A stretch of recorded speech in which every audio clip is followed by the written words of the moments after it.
Je te connaissais et je t'avais établi. Au travers de cette parole, nous reconnaissons une vie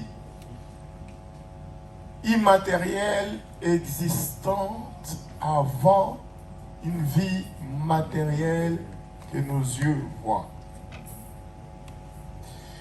Et au travers de ces versets, la Bible nous montre que l'homme ne commence pas la vie au moment de la naissance et ne la finit pas au moment de sa mort.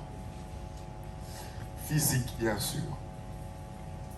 C'est-à-dire que la vie physique que nous voyons a un début plus puissant et plus antérieur avant. Le dimanche aimé, il y a un papa qui est resté, m'a dit, mais pasteur, je ne comprends pas comment on peut exister avant. La Bible dit, je lui ai expliqué, il avait vraiment bien compris par une phrase très simple. La Bible dit, nous sommes l'argile entre les mains du potier qui est Dieu. Et j'ai donné juste une petite phrase, j'ai dit, un informaticien conçoit le programme avant que le programme existe dans la machine.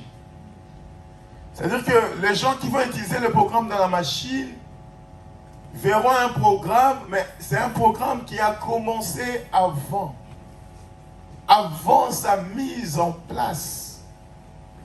Qu'on puisse le vendre, ce programme existait déjà.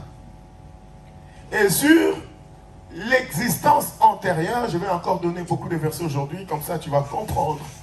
Parce que, j'ai dit le dimanche, le physique suit l'esprit, mais avec un très grand retard. Des fois, le physique suivra l'esprit avec un retard des heures, des minutes, des mois, voire même des années.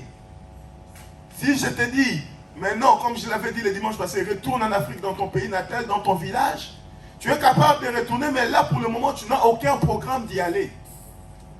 C'est-à-dire que peut-être tu t'es dit, je retournerai au pays l'année prochaine. C'est-à-dire que le corps suivra au bout d'un an d'un projet qui existe déjà spirituellement aujourd'hui. Est-ce que quelqu'un comprend ce que je dis? C'est-à-dire que d'où l'importance d'une vie spirituelle. C'est pourquoi Jésus met l'accent, comme nous avons démontré le dimanche passé. L'heure vient, cette heure est là où nous adorons en esprit. Le mot esprit est très important. Et vous allez voir aussi, il y a un grand retard quand Jésus monte au ciel. La Bible dit, Jésus souffla sur eux, il leur dit recevez l'esprit, mais corporellement, ils n'ont rien senti parce que, mais spirituellement, il y a déjà l'effet de l'accomplissement. Est-ce que quelqu'un comprend? C'est-à-dire que le Saint-Esprit a existé déjà avant. Et même quand Jésus dit recevez, ils l'ont reçu parce que Dieu ne peut pas mentir.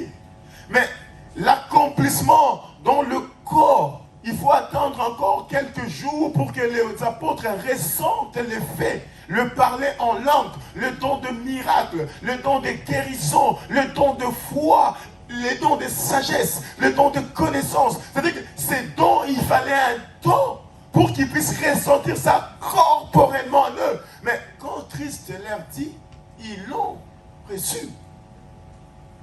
Donc, je suis en train de montrer comment le spirituel a une avance sur le physique que nous voyons. Hier, j'ai bien aimé, mon fils Joël a prêché à l'intercession, il a parlé des marques spirituelles. Et vous allez voir, les gens sont marqués spirituellement, mais les effets viennent après. Vous allez voir, on va marquer quelqu'un d'une stérilité à 2 ans par exemple, ou même avant sa naissance, mais cette personne ne va pas voir l'effet de la stérilité quand il a 2 ans, parce que quand tu as 2 ans, tu n'es pas marié, tu ne peux pas ressentir l'effet de la marque spirituelle qui a été apposée sur toi.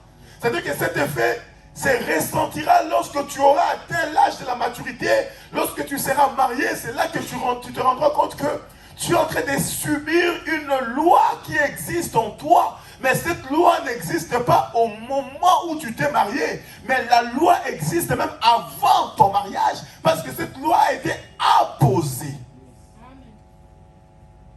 Alléluia.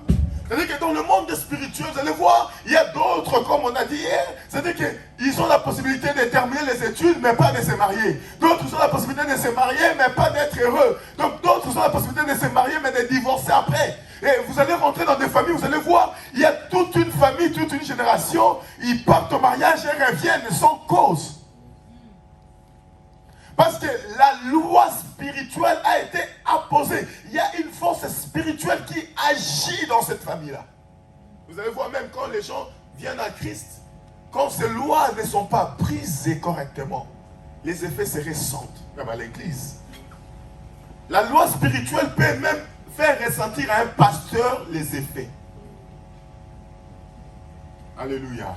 La loi spirituelle peut même ressentir à un pasteur les effets. C'est-à-dire qu'il y a des hommes de Dieu comme ça, ils se marient, mais comme ils viennent d'une famille où on a imposé la loi de l'imitation, vous allez voir que cet homme, il va marcher avec Dieu, mais sans explosion.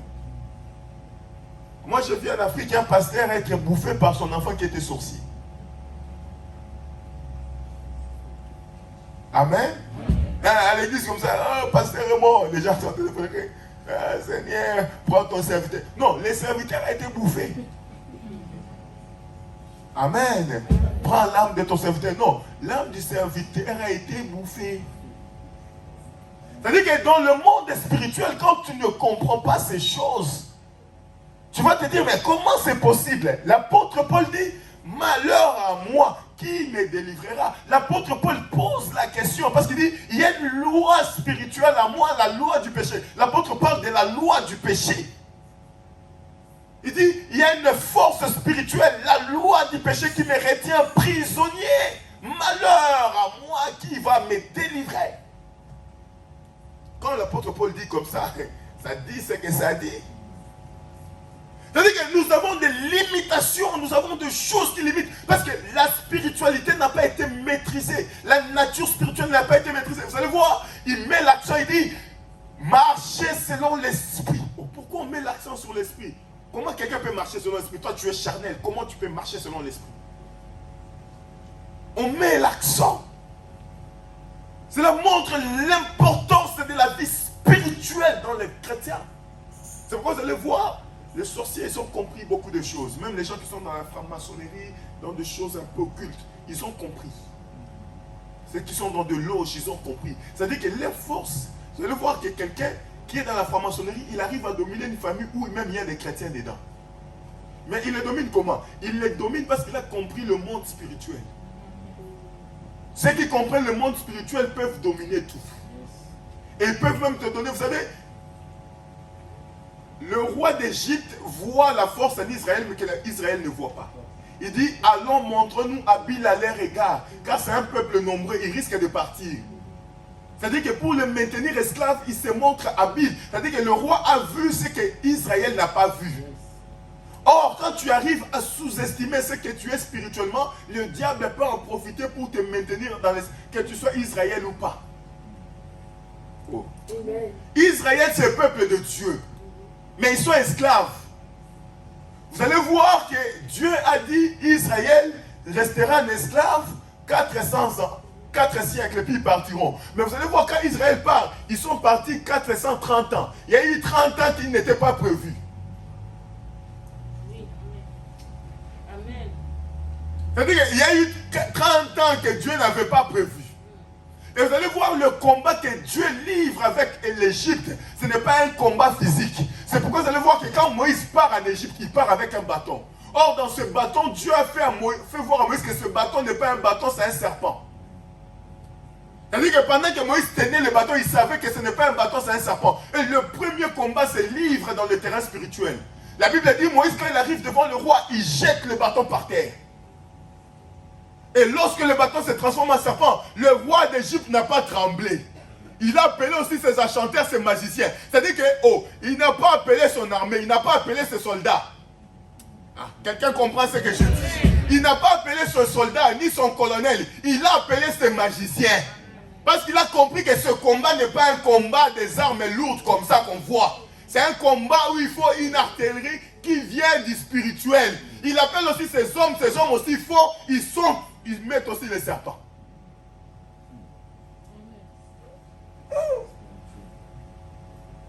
Amen.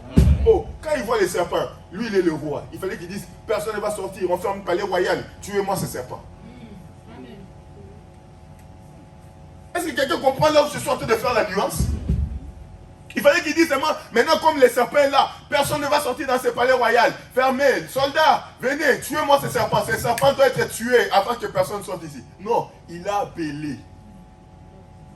Il a appelé ces magiciens. Le premier combat spirituel livré, c'était un combat spirituel entre Moïse et le roi d'Égypte. La Bible dit, lorsque le serpent de Moïse a commencé à avaler les serpents du roi d'Égypte, à la fin, quand il a fini d'avaler, j'ai déjà prêché ce message une fois à l'église. J'ai dit, comment un serpent, on sait tous, anatomiquement, quand un serpent avale quelque chose, il doit rester là, à digérer. Mais c'est qui ce serpent qui avale, qui continue à avaler les serpents sans digérer? Hein? Il avale, il va là-bas, il avale, il avale. Quand il a fini d'avaler, Moïse le tient, il redevient un bâton. Ah, cela veut dire que dans ces bâtons-là, il n'y avait plus que les serpents de Moïse, il y avait même les serpents du roi d'Égypte à l'intérieur. C'est-à-dire que Moïse tenait le pouvoir obscur d'Égypte entre ses mains. Tu veux dominer, tiens le pouvoir de l'ennemi. Oh, quelqu'un comprend ce que je dis? C'est-à-dire que si tu n'as pas entre tes mains le pouvoir de ton ennemi, tu ne pourras pas le dominer. Moïse a dominé parce qu'il avait dans ses mains, pas seulement les serpents qui lui étaient venus avec, mais à l'intérieur de ce bâton, il y avait les autres serpents qu'il avait avalés.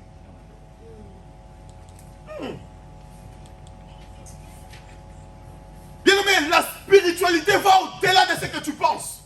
L'existence va au-delà de ce que tu vois. Et les choses se font au-delà de tes yeux. Pourquoi les sorciers ne viennent pas la journée? Ils viennent la nuit quand tu dors, ils font des choses. Ils viennent Vous savez, il y a des gens en Afrique qui connaissent l'Europe mieux que les gens qui sont en Afrique. Ils font le tour tous les jours ici. Tu le vois seulement sur le pont des Seine là en train de marcher. Amen, il peut t'expliquer France, Paris, tu es là, tu dis, mais tu n'es jamais parti. Oui, mais toi tu penses que pour aller seulement à Paris, il faut visa. Le problème avec toi, tu penses que pour voyager, il faut visa. Le problème avec toi, tu penses que pour voyager, il faut visa. Or, il y a des voyages que les gens font où tu n'as pas besoin. C'est pourquoi l'apôtre Paul dit, j'ai été amené et mes yeux ont vu. C'est que les yeux ne t'ont pas permis de voir. Il a été amené comment? Il a été transporté comment? Alléluia. Donc la spiritualité est très importante dans la vie. C'est-à-dire qu'un chrétien qui n'est pas spirituel, qui n'a pas compris ces choses, ne peut pas aller de l'avant. Vous savez, nous les chrétiens, on est des religieux. La majorité des églises que vous voyez, c'est des religieux. C'est pourquoi j'ai parlé tout à l'heure des slogans. Je suis la tête, non la queue. Amen. Si je commence ça comme ça, tu vas dire Amen beaucoup ici. Parce que tu veux être la tête. Mais sauf que pour être la tête, là, il y a des lois que tu dois briser. Amen. Alléluia. C'est-à-dire que tu ne peux pas être la tête si tu n'as pas encore brisé ces lois. On va nous lire la parole de Dieu. Aujourd'hui, je vais dire des choses. Ha! Dis, pasteur, parle. Je vais te parler. Je vais te parler. On va nous lire Ephésiens, chapitre 4. Lecteur de la Bible. Première lecture, on se tient tous debout. Ephésiens, chapitre 1. Oui, Ephésiens, chapitre 1, verset 4.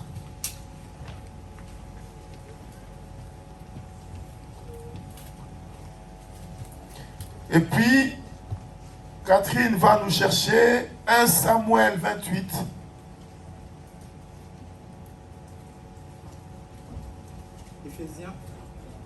Ephésiens chapitre 1, le verset 4. Ephésiens chapitre 1, le verset 4. Qui a trouvé? J'ai lu au nom de Jésus. Qui a trouvé? Moi, lève ta main si tu as trouvé. Qui n'a pas de Bible? Qui n'a pas de Bible? Tu n'as pas de Bible? Il y a des Bibles en réserve. Il y a un frère ici qui n'a pas de Bible. Protocole. Bible en réserve. On ne doit pas lire quelque chose qu'il ne connaît pas. Il y a un frère là, ici. Donnez-lui la Bible. 1 Samuel 28. Ephésiens chapitre 1. Éphésiens chapitre 1, le verset 4. Non, tu peux lire verset 3. Le verset 3, j'ai lu au nom de Jésus. Amen. Béni soit le Dieu et Père de notre Seigneur Jésus-Christ, qui nous a bénis de toute bénédiction spirituelle Oh, dans le lieu il céleste. nous a bénis de toutes les bénédictions quoi? Spirituel. Est-ce qu'on t'a dit de toutes les bénédictions charnelles? Non. J'ai envie de te dire, la bénédiction, elle est avant tout quoi? Spirituel. La Bible dit, bénis Dieu qui nous a bénis de toutes sortes de bénédictions. Spirituel. C'est-à-dire que pour vivre ce que Dieu t'a béni, d'abord, tu dois les recevoir spirituellement. On bénit Dieu qui nous a bénis de toutes sortes de bénédictions spirituelles. Très important, souligner le mot bénédiction spirituelle. Souligne ça vraiment dans ta Bible. Oui? Le verset 4, Non, dans la bénédiction spirituelle. bénédiction spirituelle dans le lieu céleste en Christ. Ah, c'est-à-dire que bénédiction spirituelle dans les lieux célestes en Christ. Je vais annoncer des choses. Continue. Le verset 4, en lui, Dieu nous a choisis avant la création du monde. Oh, c'est-à-dire qu'en Jésus-Christ, Dieu nous a choisis avant la création du monde. Ah, j'ai besoin des jeunes. Jeunes, venez. Je vais enseigner quelque chose. Quand j'ai dit tout à l'heure que la vie ne commence pas quand toi tu es né. La vie commence même ici, je vais te choquer, avant même la création du monde, Dieu t'a déjà choisi. Oh, il a dit ça dans le livre de Jérémie, non? Les gens étaient là, ils me disaient, mais pasteur, comment Dieu peut nous choisir avant que je naisse? C'est-à-dire que si, Sharon vient, si Sharon est le monde, c'est-à-dire que toi tu es en train de voir le monde, mais ici, avant le monde, moi je suis Dieu, j'ai déjà choisi ici. C'est-à-dire qu'avant que le monde soit monde, avant que le monde monte, parce que monde c'est synonyme du matériel, avant que le monde se matérialise, il y a des choses que Dieu a déjà choisies. C'est-à-dire que la bénédiction que Dieu nous a bénis, il nous a bénis même avant la création de ce qu'on voit.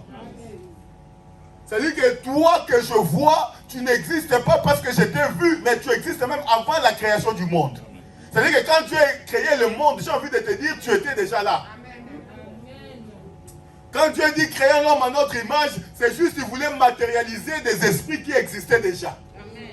Oh, ce n'est pas moi qui l'ai dit. Il dit avant la création du monde. Oui. Avant la création du monde, pour que nous soyons saints et sans défaut devant lui. Ah. Est-ce que quelqu'un comprend la profondeur de ce message? C'est-à-dire que Dieu a commencé à penser même à ta sainteté avant que tu existes. C'est-à-dire, j'ai envie de dire, même quand le péché arrive, Dieu savait que ça allait arriver. C'est pourquoi il s'est déjà choisi des gens qui doivent être saints même avant la création du monde. Oh. Continue, papa. Les gens peuvent rentrer. Le verset 5, dans son amour, il nous a prédestinés à être ses enfants adoptifs par Jésus-Christ. Oh. C'est ce qu'il a voulu dans sa bienveillance.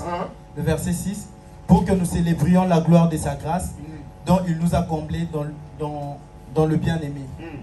Le verset 7, en lui, par son sang, nous sommes rachetés, pardonnés de nos fautes, conformément à la richesse de sa grâce.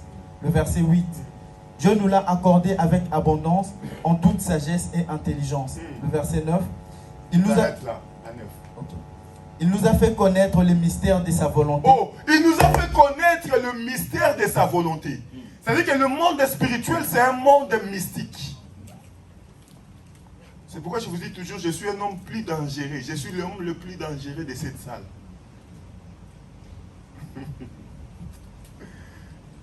Je vous dis toujours ça, je suis un homme très mystique. Je suis un homme très dangereux. Toi, tu vois ce que tu vois, mais moi, j'ai vu d'autres choses ici. Je suis un homme mystique.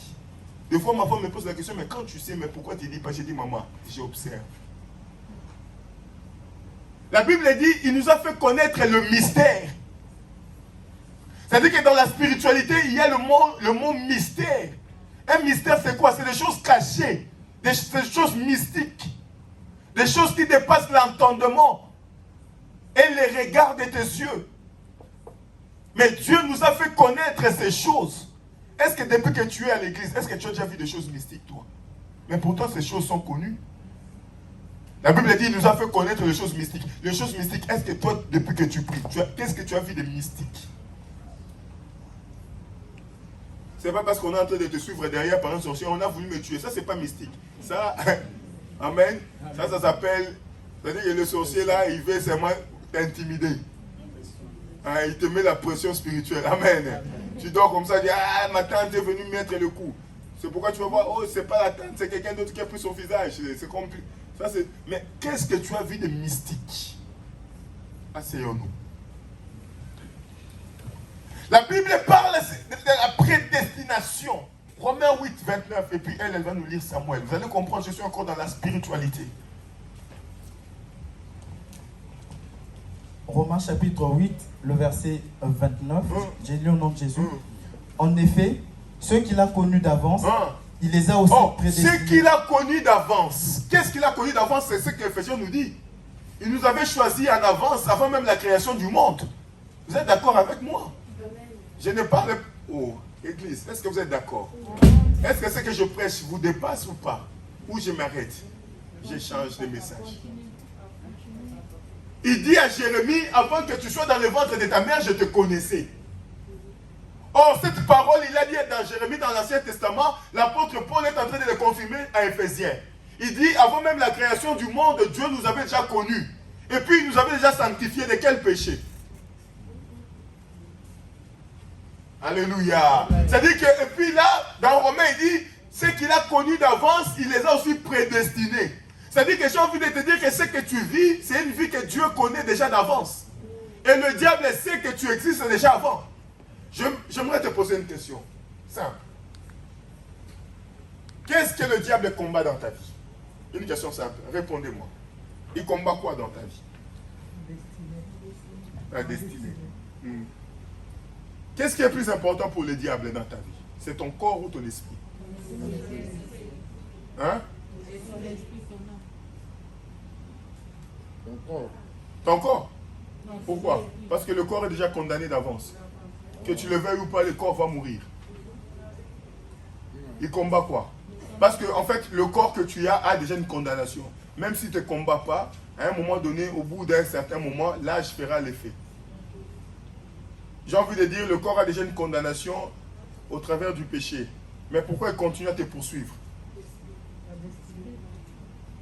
Parce que dans ton esprit, il y a une richesse spirituelle que Dieu t'a donnée que toi-même tu ne sais pas.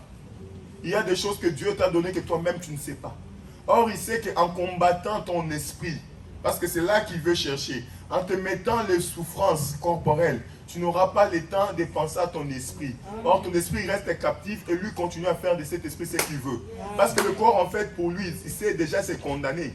Un corps, même si tu meurs là-bas, tu meurs, c'est fini. Mais pourquoi il te poursuit? Parce qu'il sait déjà que tu vas mourir. Il a déjà fait l'effet dans les jardins. Il pouvait s'arrêter là et dire maintenant, ils sont condamnés, je m'arrête, je stoppe. Non, en fait, il vient utiliser ton corps pour embrayer ton esprit. Parce que c'est que quand il utilise ton corps là qui est déjà condamné, tu n'auras pas la pensée à penser, excusez-moi de la tautologie, que tu as une richesse spirituelle immesurable, incalculable. Or, si tu accèdes à cette richesse, tu influences aussi ce corps qui existe.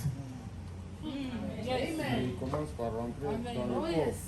Non, en fait, le corps pour lui, il s'en fout. Il va à la source. En fait, les souffrances corporelles que tu ressens, c'est pour que la source soit maintenue esclave. Parce que les richesses sont d'abord au départ spirituelles. C'est pourquoi vous allez voir, la Bible dit, je souhaite que tu prospères à tous égards comme prospère l'état de ton âme. C'est-à-dire que la prospérité que nous cherchons tant est d'abord spirituelle. Quand l'âme, l'esprit prospère, automatiquement, il y aura des effets corporels. Les effets corporels, c'est la conséquence de ce qui a été produit spirituellement. Donc l'esprit existe déjà au départ. C'est pourquoi le souffrance, tout ça, ça met ton corps mal à l'aise et ça empêche ton esprit d'éclore. C'est pourquoi la Bible dit, l'esprit est bien disposé mais la chair est faible. C'est là qu'il vient attaquer là où il y a ta faiblesse sur la chair. C'est pourquoi la Bible dit, à ceux qu'il a connus d'avance, il les a aussi prédestinés. Il les a connus d'avance où? Il les a connus d'avance avant même que le monde existe. Et puis il les a prédestinés à quelque chose. Continue.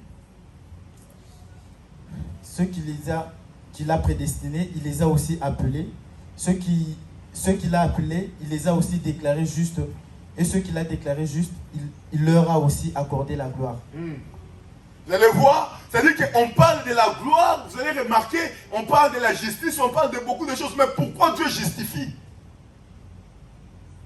C'est-à-dire que quand un chrétien n'a pas compris que le combat est d'abord spirituel, c'est pourquoi l'apôtre Paul dans Ephésiens 6, il dit, vous n'avez pas à lutter contre la chair et le sang. Oh, pourquoi la Bible nous ramène toujours en esprit? Vous n'avez pas à lutter contre la chair et le sang, mais vous avez à lutter contre les esprits. Vous avez à lutter contre les dominations et vous avez à lutter contre les autorités. Mais pourquoi il nous ramène à l'esprit? Et pourquoi, je vous ai dit ici, le premier combat en Égypte, c'est un combat spirituel. C'est-à-dire que quand un chrétien n'a pas encore eu l'autorité sur la spiritualité, il ne peut pas avoir l'autorité sur son corps. Le bien matériel que tu cherches, va d'abord rechercher le bien, les trésors que Dieu t'a donné spirituels. Prends d'abord la possession de ces trésors-là avant que ces trésors se matérialisent en toi. C'est pourquoi vous allez voir, Jésus-Christ avait la domination sur le spirituel, même quand il venait. La Bible dit, il arrive à un point, on lui demande l'argent pour payer, il n'a pas l'argent, il dit à Pierre, va pêcher. Ça, c'est quelqu'un qui a le contrôle du spirituel. Il dit, va pêcher et tu vas prendre le poisson, tu ouvres le poisson. Prends seulement ce qu'il faut, viens payer et remets l'argent dans le poisson. Il était le seul à savoir que quand le poisson est dans l'eau là, il y a des poissons qui ont l'argent.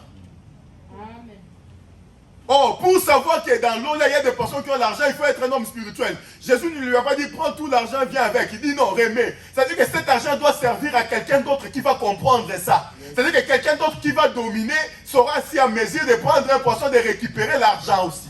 Amen. Oh yes. En fait, Jésus quand il lui dit remets, c'est pour lui dire qu'il y a quelqu'un qui va s'en servir. Ce n'est pas l'argent perdu, c'est quelqu'un qui va maîtriser le spirituel, saura aussi se servir de cet argent. Donc, quelque part, j'ai envie de dire, dans les océans, là, il y a l'argent qui traîne. Oh, pour accéder à toutes ces richesses, il faut d'abord avoir une compréhension spirituelle. Et tu peux te dire, mais comment le passé me parle? Je te parlerai. D'abord, le premier moyen d'accéder dans la spiritualité, c'est la prière. Le deuxième moyen d'accéder dans la spiritualité, c'est la méditation. Je vous ai dit le dimanche passé, la Bible dit que ce livre de la loi ne s'éloigne pas. Un livre qui ne s'éloigne pas de la bouche. Donc, normalement, Josué devrait marcher comme ça jour et nuit.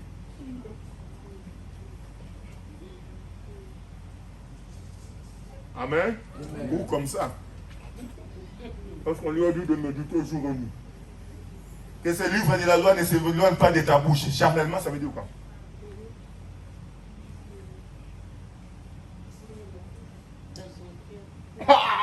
Ça veut dire que quand Dieu dit que ce livre de la loi ne s'éloigne pas de ta bouche, Dieu ne regarde pas le physique.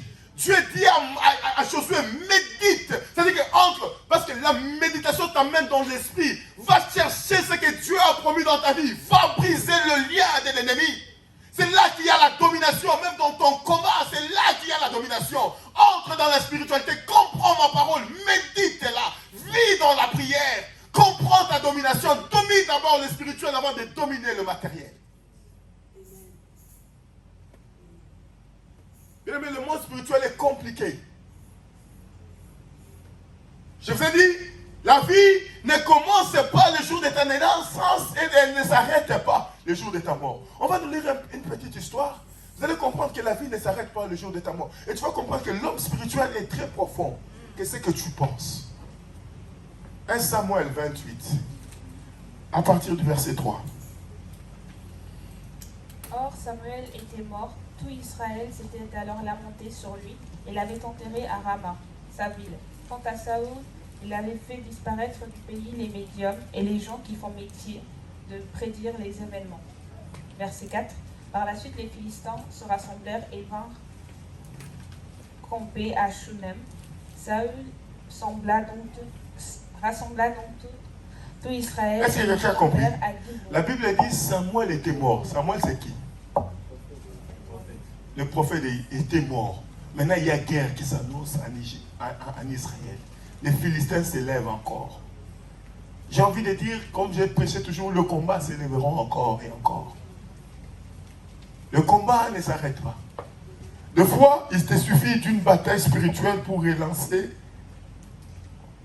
toute une guerre. C'est-à-dire qu'il y a des choses qui commencent maintenant. Tu vas te dire, mais pasteur, depuis que je prie, on cherche toujours le démon dans ma vie. J'ai l'impression comme si ça ne marche pas. Oui, mais c'est le combat qui est... Vous savez, le jour où Israël est sorti de l'Égypte, ce n'est pas le jour où tout et c'est terminé. C'est le jour où tout a commencé.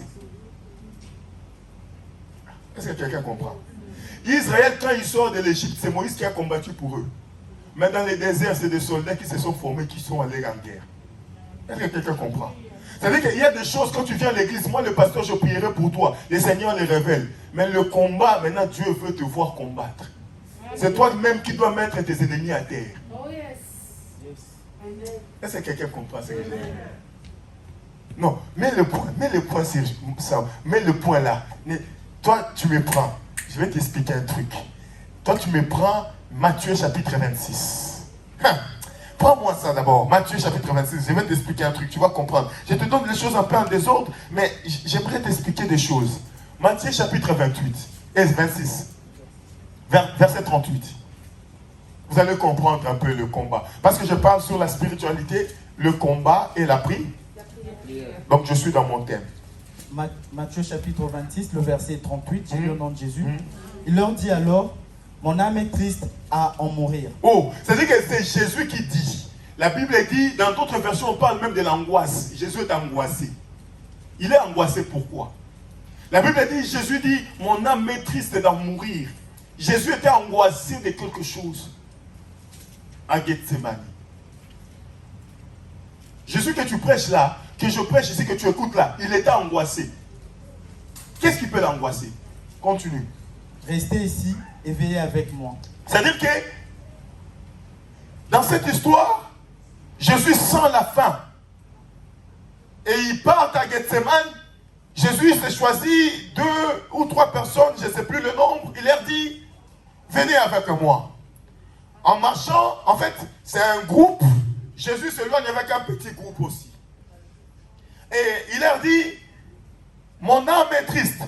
Ah, quand le Fils de Dieu commence à vous partager sa tristesse, c'est-à-dire que c'est hein?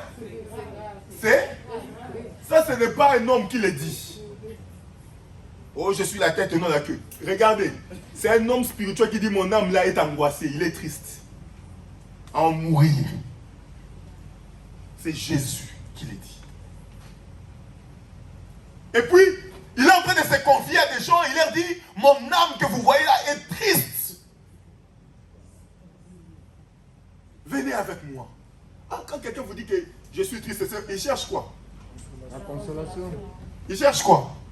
Donc il attendait que Pierre et les autres fils de Zébédée puissent lui dire, oh, roi, triste. Triste pourquoi? Comment ils peuvent croire que l'âme est triste? Parce que avant que Jésus leur dise ça, il leur dit, ah, ils vont manger la Pâque. Ils y allaient préparer la Pâque, ils ont mangé.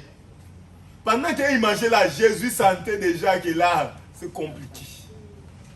Et il leur partage maintenant son angoisse. Continue. Le verset 39. Puis il avança de quelques pas, se jeta le visage contre terre et fit cette prière. Mon Père, si cela est possible, que cette coupe s'éloigne de moi. Oh, de quelle coupe qu'il parle? C'est-à-dire que j'ai envie de te dire, au travers de ce verset, Jésus avait déjà livré un combat avant même que le combat soit constaté. Et en livrant le combat, il s'est rendu compte que le combat était plus difficile qu'il le pensait. Et en livrant le combat, il a compris que la chair allait souffrir encore. En livrant le combat spirituel, il a compris qu'il y avait quelque chose d'amer qui était devant lui. En fait, ce qui rendait Jésus-Christ, c'était le combat qu'il était en train de livrer spirituellement, avant même que les gens le constatent. Et puis Jésus dit, Père, si c'est possible, éloigne. Cela veut dire quoi? Que je n'affronte pas ces choses. Il a vu déjà ce qui attendait sa vie. Il a compris déjà qu'est-ce qui était sa vie. En fait, la tristesse venait par le combat qu'il livrait spirituellement. La Bible dit dans sa prière, dans ce combat, parce que la prière c'est le lieu du combat. Il était là, genoux, il est en train de combattre. Il dit, Père, éloigne ça de moi. J'ai envie de te dire, il y a des combats où Dieu va constater avec toi. C'est-à-dire qu'il y a des choses où Dieu va chercher que tu combattes seul. Il sera là à tes côtés, mais il ne va pas intervenir. Il veut voir le sacrifice dans ton cœur. Jésus cherche que Dieu l'éloigne. Dieu était là, en train d'observer comment Christ est en train de se battre. Dieu était là. Oh, le Seigneur a un mot pour moi à la croix. Bien-aimé, oh, Jésus dit, venez à moi, vous tous qui êtes fatigués et chargés, je vous donnerai du repos, non? Comment les gens viennent avec leur charge auprès de lui? Il dit, celui qui veut me suivre prend sa croix. Comment on peut se décharger pour être chargé après? Oh, il t'a appelé de venir décharger.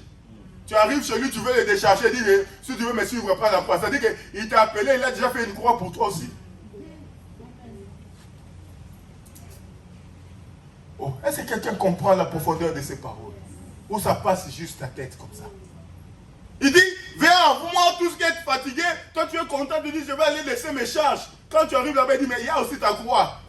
C'est marqué Serge, c'est marqué Pauline, c'est marqué Tekla. C'est marqué Adela. Une croix qui est marquée là-bas. Maman Mireille, c'est marqué. Maman papa héritier, c'est marqué. Une croix. Quand tu viens comme ça, on te dit, Dieu auprès de Jésus te dit, tu veux? Ah, gloire au Seigneur, prends ta croix. Donc c'est à toi même d'aller choisir ta croix. Donc il y a beaucoup de croix, tu es en train de choisir, tu choisis. Là où il y a ton nom, tu prends. Et puis tu dis, tu le suis. C'est-à-dire qu'il t'appelle de le suivre, mais avec une croix. C'est-à-dire que Jésus dit, Père, s'il y a moyen, éloigne cette coupe de moi. Bien-aimé dans le Seigneur, la prière de 21 jours qu'on a mis à l'église, bien-aimé, ce n'est pas pour que tu manges seulement. Il y a des situations dans la vie où il faudra combattre seul dans le jeûne.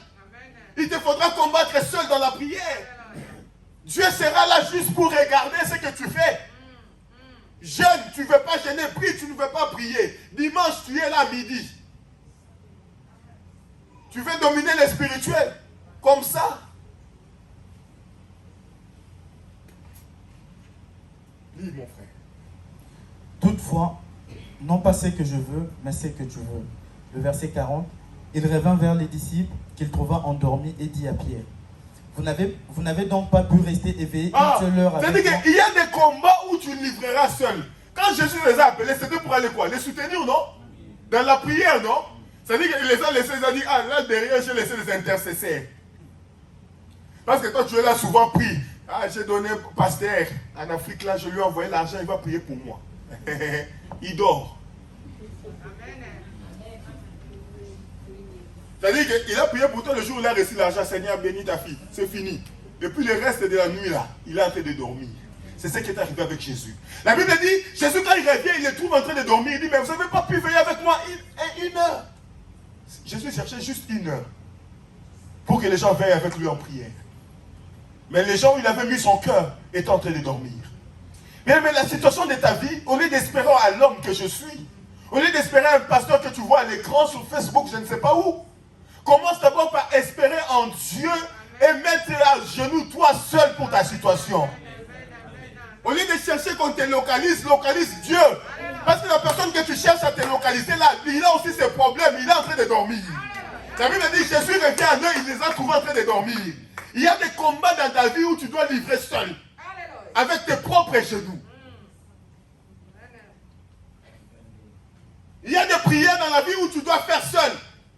Seul. Pas le pasteur, seul dans ta maison. Seigneur, je veux que ça change. Ce qu'on a imposé sur moi comme malédiction, je veux que ça change. Bien aimé, si tu ne te révoltes pas pour ta vie, personne ne fera ta place. Je suis là. Je vous parle. Si je vous donnais l'exemple de Paul, vous allez dire c'est Paul. Je vous parle de Jésus. Il cherche un soutien spirituel dans la prière. Mais les gens, vous savez, quand il les a choisis, peut-être il se disait quoi dans son cœur? Il s'est dit, je prends Pierre, je prends le fils de Zébédée, c'est déjà costaud. Dans l'intercession, c'est chaud. Amen. Et lui, c'est pas que le fils de Zébédée a déjà mangé. Quand on a mangé, on soupire. C'est-à-dire qu'ils mangeaient, ils ne savaient pas déjà ce qui s'est passé spirituellement. Ils ont trop mangé. Maintenant, au moment de la prière, quand Jésus... Tu vois, il y a des prières de foi quand quelqu'un t'accompagne. Seigneur, je te bénis.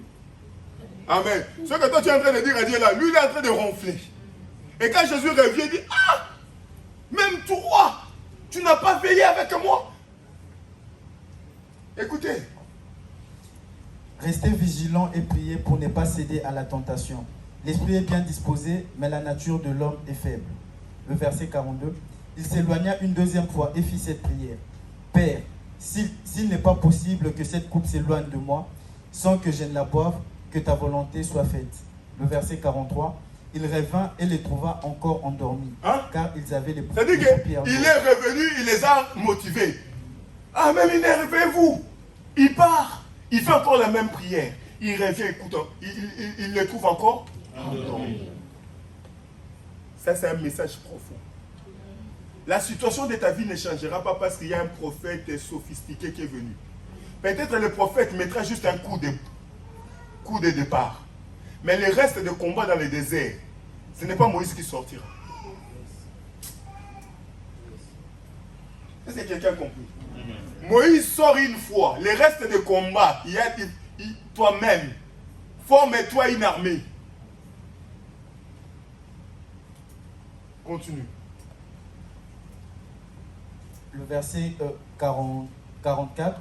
Il les quitta, s'éloigna de nouveau et pria pour la troisième fois, répétant les mêmes paroles. Ah! La Bible dit, il s'éloigna pour la troisième fois, répétant les mêmes paroles. J'ai envie de dire, toi qui pries une fois, tu crois qu'en priant une fois, les choses ont changé. Des fois, tu viens, j'ai prié vraiment pour cette situation-là. Si le Seigneur ne change pas, je vais partir. Oh, pas! Parce que Jésus lui-même, pour la troisième fois, il est en train de répéter la même prière. Cela veut dire que quand il répète la même prière, les choses n'ont pas changé. Quand il part pour la troisième fois, il est en train de prier, il constate que dans le combat, c'est toujours la même chose. Que les lignes n'ont pas bougé. Quand on te dit, viens prier, bien-aimé, tu es là, oh j'ai trop prié. Tu as trop prié où? La Bible dit pour la troisième fois, Jésus répétait la même chose. Parce que les lignes n'avaient pas bougé. Les lignes n'avaient pas bougé. Il est en train de répéter, Père, qu'est-ce que je vois là? Pourquoi les lignes ne bougent pas? Tu penses que les sorciers de ta maison, tu penses que ceux qui lient ta maison, ceux qui t'empêchent de progresser, vont lâcher aussi facilement ta vie? Quand on te demande de prier, prie bien-aimé dans le Seigneur. Prie sans te relâcher. Prie avec persévérance. Jusqu'à ce que tu vois la lumière d'espoir devant de toi. Tant que tu n'as pas vu ce que Dieu a dit, ne lâche pas. On est pressé de lâcher, de venir auprès du pasteur. Pasteur, pourquoi ça ne marche pas? Pourtant, j'étais en jeûne de 21 jours. Qui t'a dit que 21 jours est suffisant? Peut-être ce n'est que le départ. Bien-aimé, prie. La Bible dit pour la troisième fois, la même nuit, même sujet de prière. Jésus revient. Il prie encore pour la troisième fois, pour un sujet. Il prie à Dieu pour le même sujet, pour la troisième fois de suite. La même nuit. Ce n'est pas des jours différents. La même nuit. Jésus qui prie 3 fois, il insiste. C'était quoi comme coupe qu'il devait boire? La coupe là, elle était où? Que les apôtres ne voyaient pas. Que les gens qui l'avaient accompagné à la montagne ne voyaient pas. Elle était où cette coupe? Que Dieu lui a demandé de boire. Elle contenait quoi comme liquide? Bien-aimé, quand on te demande de prier, prie avec foi, avec persévérance, avec détermination. Lève-toi pour que ça change. Tu es là, pasteur, tu as prié pour moi, mais j'ai toujours mal à la tête. Hé, maman, j'ai envie de te dire, répète la prière. Il y a des moments dans la vie, la situation est tellement grave que tu dois répéter. Tu répètes jusqu'à ce que tu trouves la solution. Il y a des moments dans la vie, tant que ça n'a pas changé, tu ne lâches pas. Ça ne sert à rien de changer les églises. Ça ne sert à rien de changer les hommes de Dieu. Ça ne sert à rien d'aller sur Internet. Papa, localise-moi. Oh, il va te donner la même prophétie que tu connais déjà. Il te dira la même chose que tu as envie d'entendre. Mais ce que tu auras entendu ne changera rien ta vie. Tu sais combien de gens sont dans des cimetières avec des promesses que Dieu leur avait dit qu'ils vont devenir grands. Oh, Dieu aimé, à recevoir une prophétie n'est pas synonyme de l'accomplissement de la prophétie.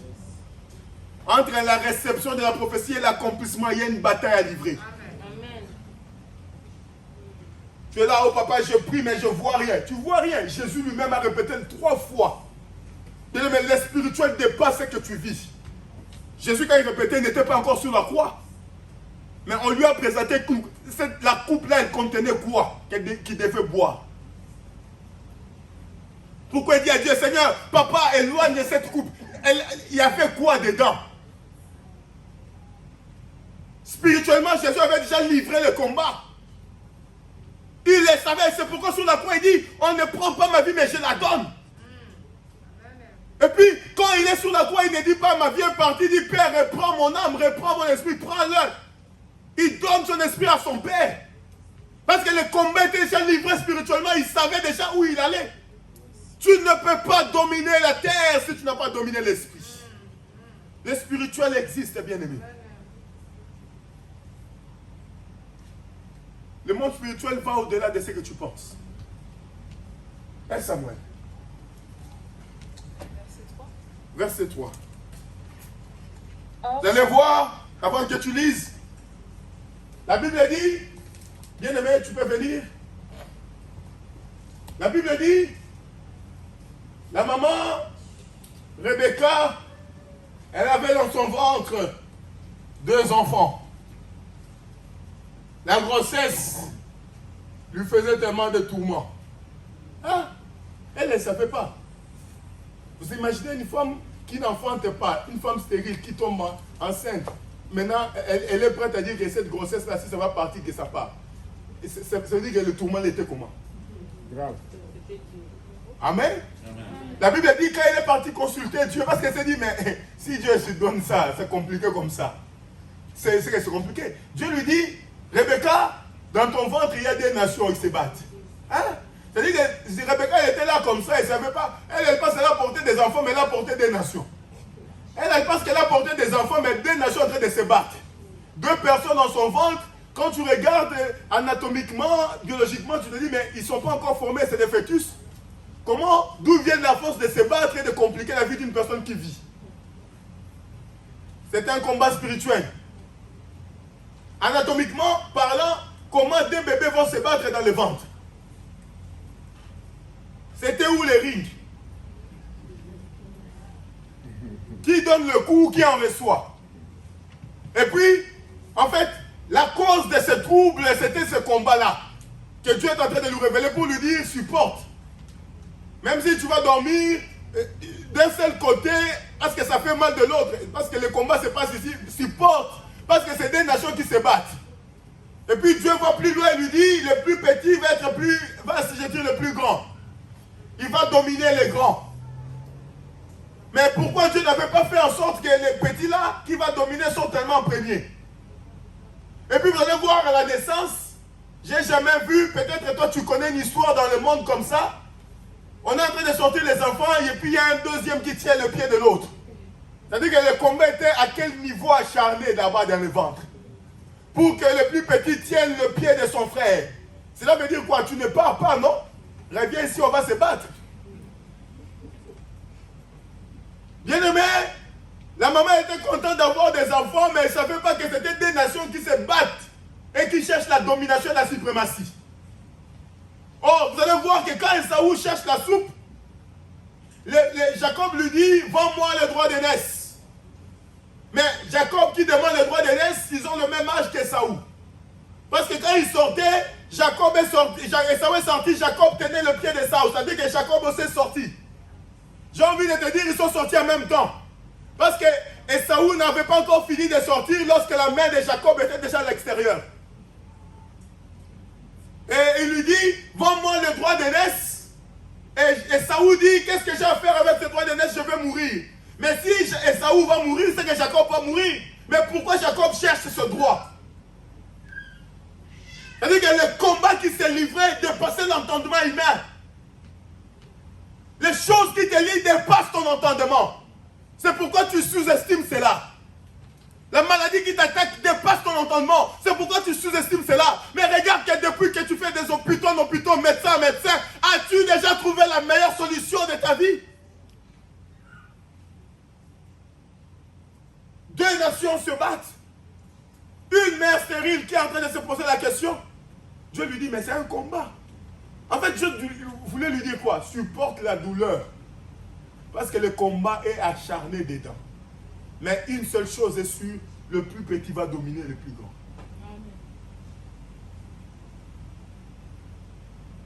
Bien, mais tant que tu n'as pas livré le combat spirituel, tu ne peux pas atteindre là où Dieu veut t'amener.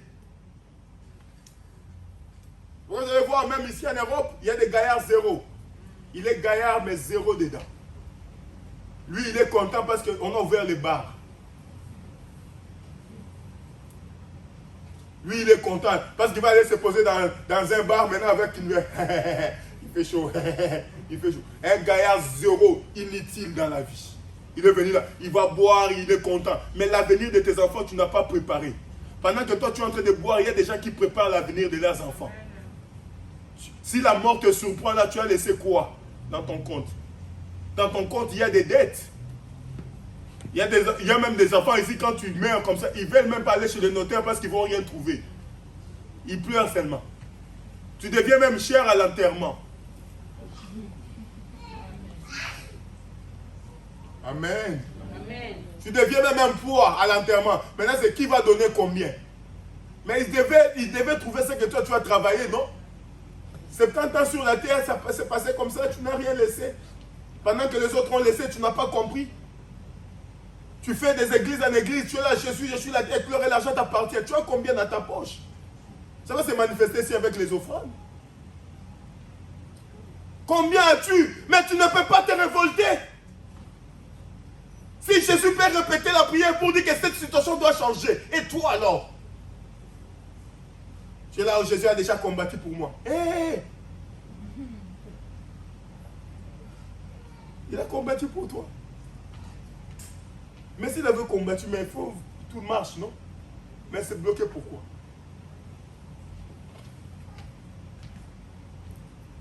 Alléluia. Amen. Je révolte la vie d'une personne aujourd'hui. Les spirituels dominent. Je vais vous dire, les spirituels dominent tout. 1 Samuel. 1 Samuel 28, le verset 3. Or Samuel était mort, tout Israël s'était alors lamenté sur lui et l'avait enterré à Rama, sa ville. Quant à Saül, il avait fait disparaître du pays les médiums et les gens qui font métier de prédire les événements. Le verset 4. Par la suite, les Philistins se rassemblèrent et ils vinrent camper à Shunem. Saül rassembla donc tout Israël et campèrent à Gilboa. Verset 5. Quand Saül vit le camp des Philistins, il prit peur et son cœur se mit à trembler très fort. Le verset 6. Là, il tremble devant le combat. Et Saül...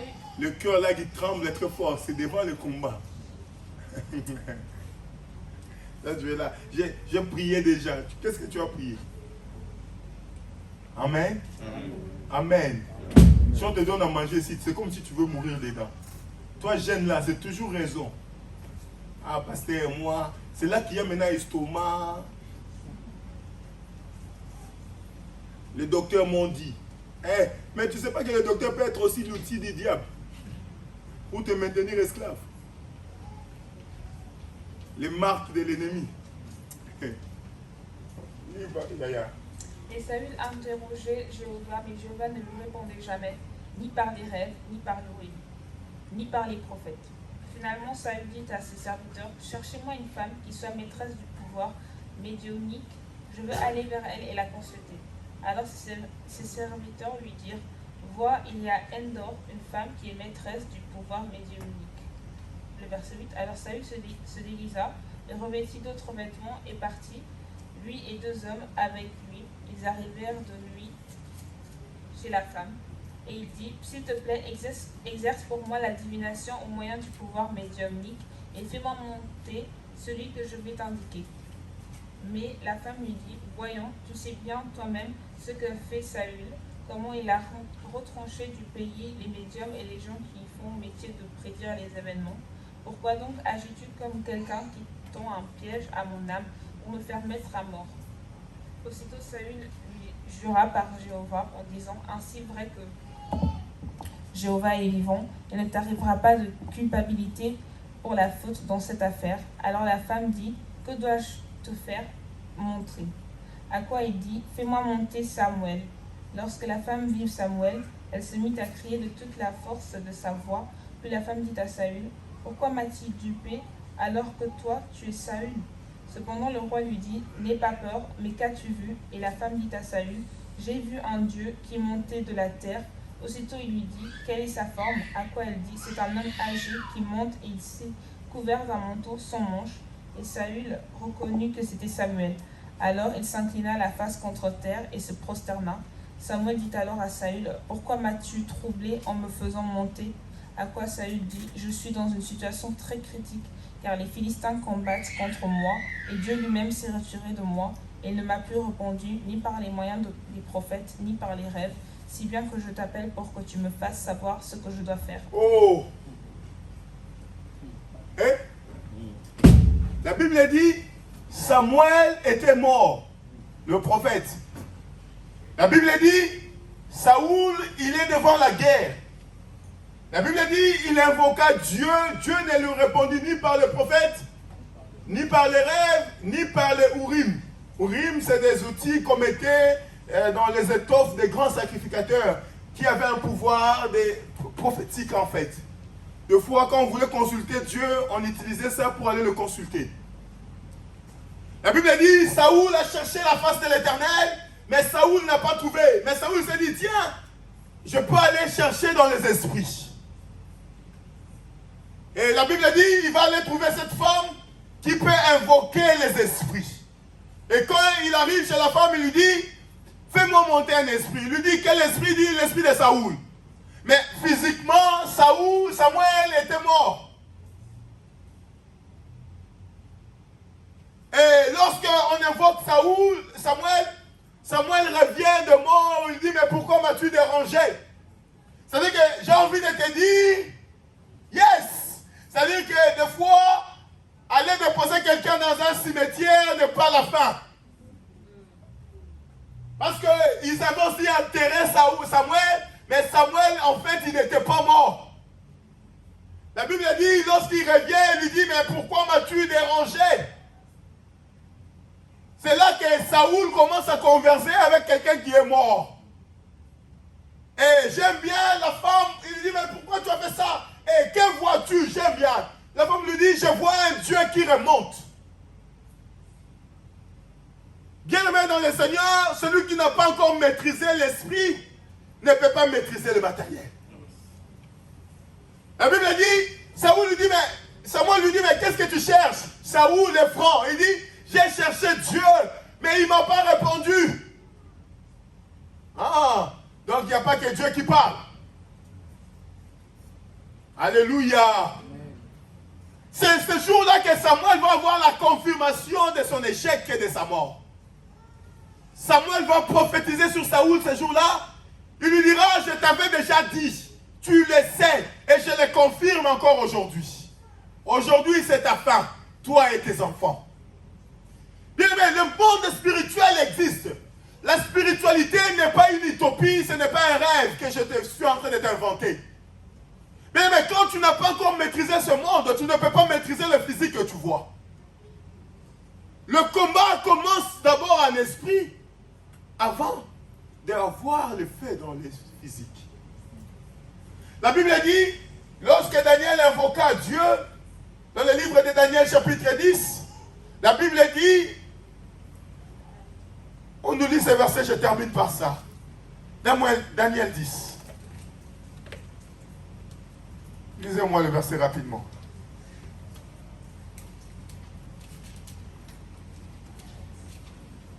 Daniel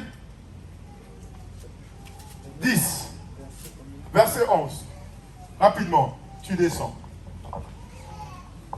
Daniel chapitre 10, le verset 11, j'ai lu au nom de Jésus. Puis l'homme m'a dit, Daniel, homme considéré comme précieux. J'ai besoin de 2 jeunes.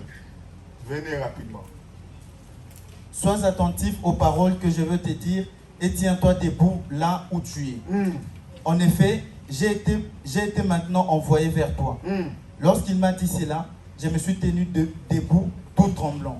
Le verset 12. Il m'a dit, Daniel, n'aie pas peur, car dès les premiers jours... Souligne dès le premier jour dans ta Bible. Dès les premiers jours où tu as eu à cœur de comprendre et de t'humilier devant ton Dieu. C'est-à-dire que Daniel commence à prier. La Bible dit, dès le premier jour, Daniel a eu le cœur de s'humilier devant Dieu. Il a cherché la face de Dieu pour dire que Dieu, ce n'est pas normal. La situation que nous vivons, ce n'est pas normal. Nous ne pouvons pas rester esclaves toute notre vie. Seigneur, lève-toi, pardonne nos péchés. La Bible est claire. Dès le premier jour, tu as eu à cœur, c'est-à-dire que tu n'as même pas prié. Le premier jour où tu as eu à cœur de prier, d'invoquer Dieu, dès ce premier jour, Dieu t'avait écouté. Mais regardez, Dieu l'a écouté. Il fallait que ça marche. Il fallait qu'il puisse avoir la réponse. Et qu'est-ce qui va arriver? Tes paroles ont été entendues et c'est à cause d'elles que je suis venu. Le verset 13. Le chef du royaume des Perses m'a résisté 21 jours. Mais Michael, l'un des principaux chefs, est venu à mon aide et je suis resté là près des rois des Perses. Écoutez. Regardez-moi d'abord, avant de continuer. Toi, tu es Daniel. Tu pries. Donnez-moi 10 minutes. Je n'ai pas toujours le temps, je ne sais pas pourquoi. Je parle beaucoup ou comment? Amen. Il y a Daniel, tu pries. Toi, moi je suis Dieu. J'invite maintenant Ange Sharon. Viens. Ange Sharon, prends la réponse, va donner à Daniel. En cours de route. Viens, roi des Perses. Tu es là. Roi des Perses, viens.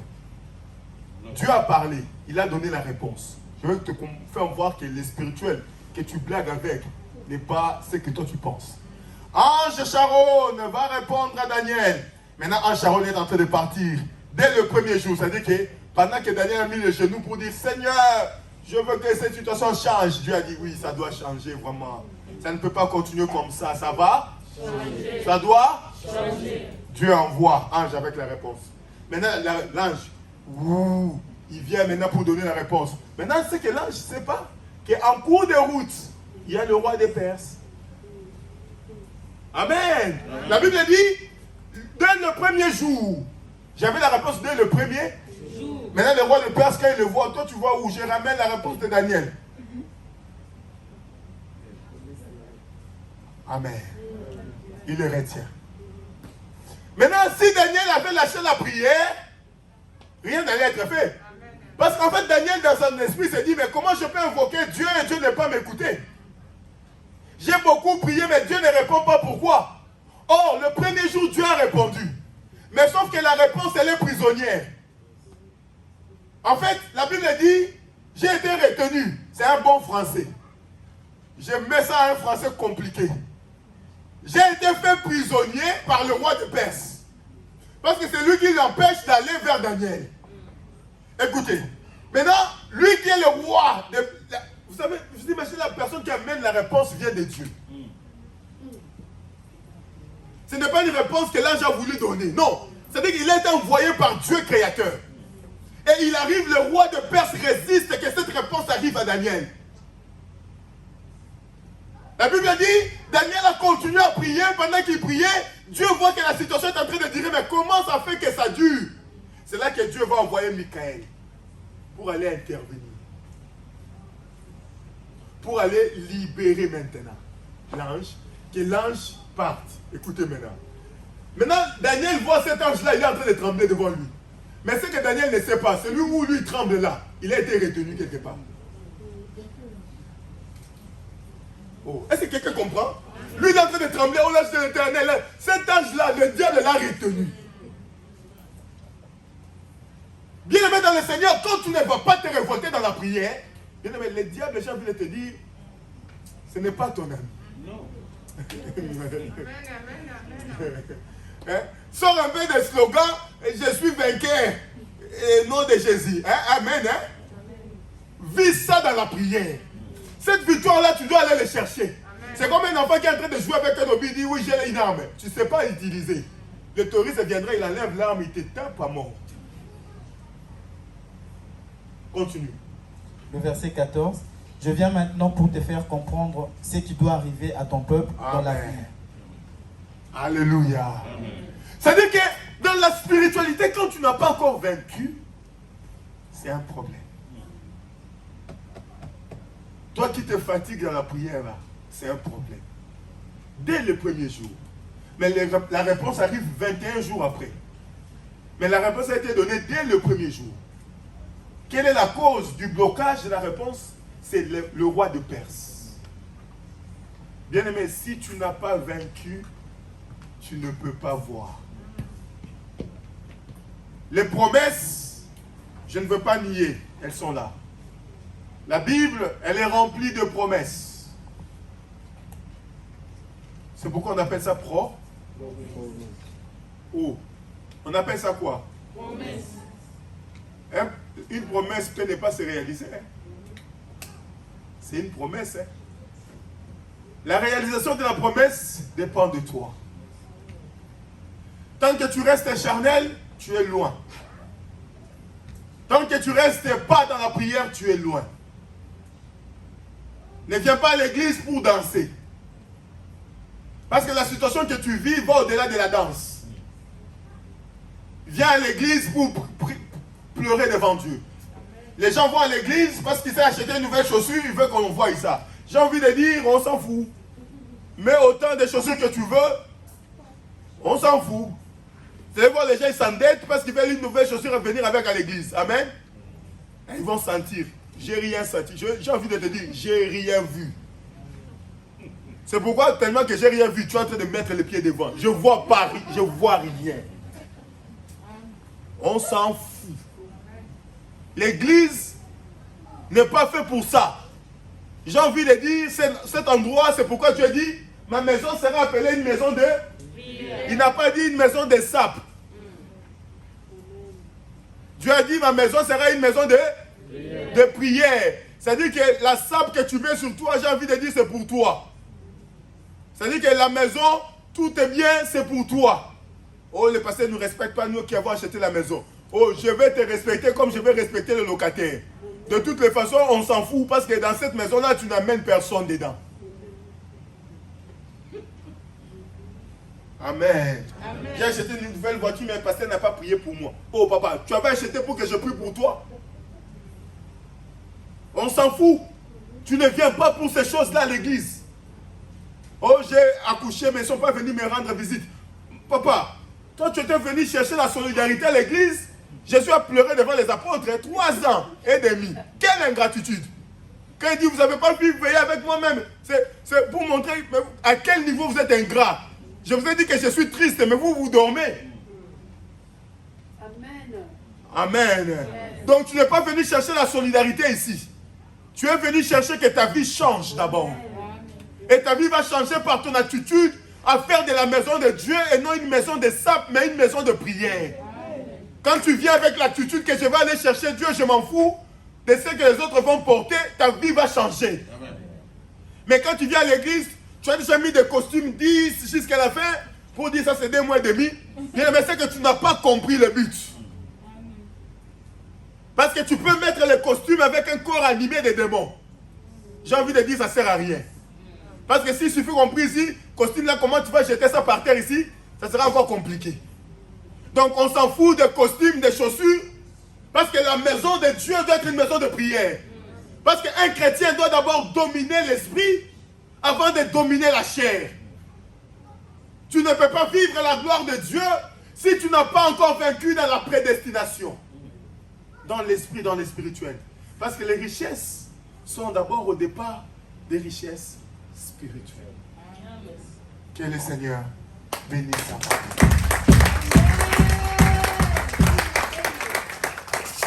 Incline ta tête. Je ne sais pas à quel niveau Dieu t'a parlé, mais s'il t'a parlé, prie en fonction de ce que tu as écouté. Prions au nom de Jésus-Christ. Prions, prions, prions.